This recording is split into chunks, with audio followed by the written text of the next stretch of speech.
మీ పిల్లల ఫుడ్ హ్యాబిట్స్ని మీరు చేంజ్ చేయాలనుకుంటున్నారా? అయితే ఇది బెస్ట్ స్ట్రాటజీలేగా పనికొస్తుంది.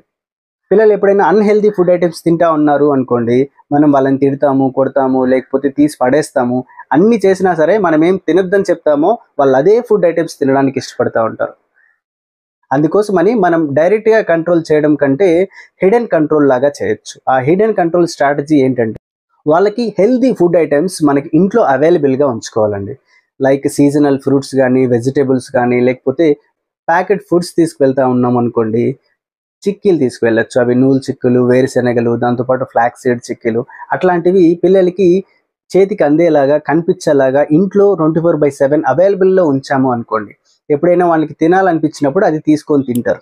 ఒకవేళ ఇంట్లో హెల్తీ ఫుడ్ ఐటెమ్స్ అవైలబుల్‌గా లేవు అనుకోండి, ఇంట్లో ఉన్న అమ్మమ్మో, నానమ్మో పిల్లల్ని పక్కనున్న షాప్స్‌కి తీసుకెళ్ళిపోతారు. ఎప్పుడైనా షాప్స్‌కి తీసుకెళ్లారనుకోండి, అక్కడ కుర్కురేలు, బింగోలు పెద్ద పెద్ద పొట్లాల్లాగా వేలాడదీసేసుంటారు. పిల్లలకి అవి చాలా అట్రాక్టింగ్‌గా ఉంటాయి. అవే తీసుకుంటా ఉంటారు. ఒకసారి తిన్నారంటే మాటి మాటికి తినాలనే అనిపిస్తా ఉంటదనమాట. అదొక సైకిల్ లాగా అయిపోతది. అవి తింటారు, మళ్ళీ తినాలనిపిస్తది, మళ్ళీ తింటూ ఉంటారు. అవన్నీ హై షుగర్ ఉంటాయి, హై సాల్ట్ ఉంటాయి. దాంతో పాటు అది బ్యాలెన్స్‌డ్ డైట్ అస్సలు కాదనమాట. అయితే వాళ్ళు ఎక్కువ ఒబెసిటీ రావడానికి ఉపయోగపడతాయి, లేదా రక్తహీనత అయినా వచ్చేస్తదనమాట.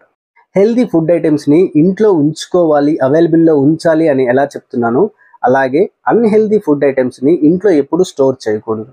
మీరు ఎంత దాచిపెట్టినా అన్‌హెల్తీ ఫుడ్ ఐటెమ్స్ పిల్లలకి కనిపించేస్తాయి. వాళ్ళు తినేస్తారు.